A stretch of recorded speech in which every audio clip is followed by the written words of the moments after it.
નમસ્કાર વિદ્યાર્થી મિત્રો, સ્વાગત છે તમારા બધાનું હિન્દી ગુજરાતી એસેમાં.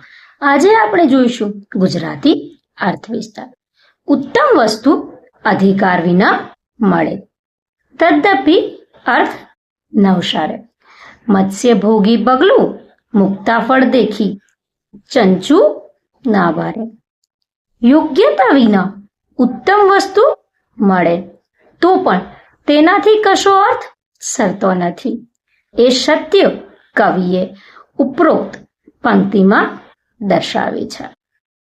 કેટલીક વાર વ્યક્તિને સુંદર અને ઉત્તમ ચીજ અનાયાસે મળી જાય છે, પરંતુ જો મનુષ્યમાં લાયકાત ના હોય તો તેને માટે તે ઉત્તમ વસ્તુ પણ નકામી નીવડે છે. બગલાને માછલીની ભૂખ હોય છે, માછલા એને મન સર્વસ્વ હોય છે. એવા બગલાની સામે સાચા મોતીનો ઢગલો કરવામાં આવે તો પણ તે એમાં ચાંચ લગાડશે નહીં. બગલા માટે સાચા મોતી પણ નિરર્થક છે. આંધળા આગળ આરસી શા કામની.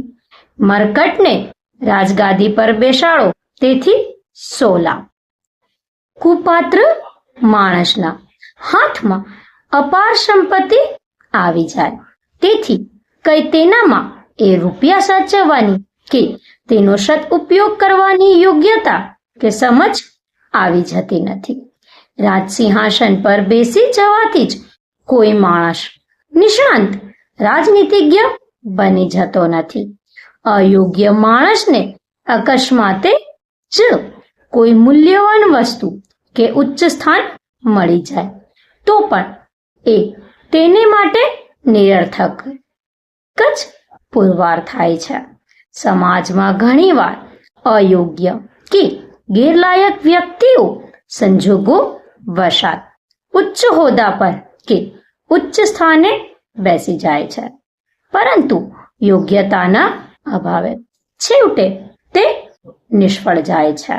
માટે જ કોઈ પણ માણસે સારી વસ્તુની ઈચ્છા કરતા પહેલા તેની માટે યોગ્યતા કેળવવી જોઈએ. કવિ શ્રી કલાપીએ તેથી જ કહ્યું છે કે સૌંદર્ય પામતા પહેલા સૌંદર્ય બનવું પડે છે. તો વિદ્યાર્થી મિત્રો, આની સાથે જ અહીં આ અર્થ વિસ્તાર પૂર્ણ થાય છે. આશા છે કે તમને આ અર્થ વિસ્તાર સારો લાગ્યો હશે. ધન્યવાદ.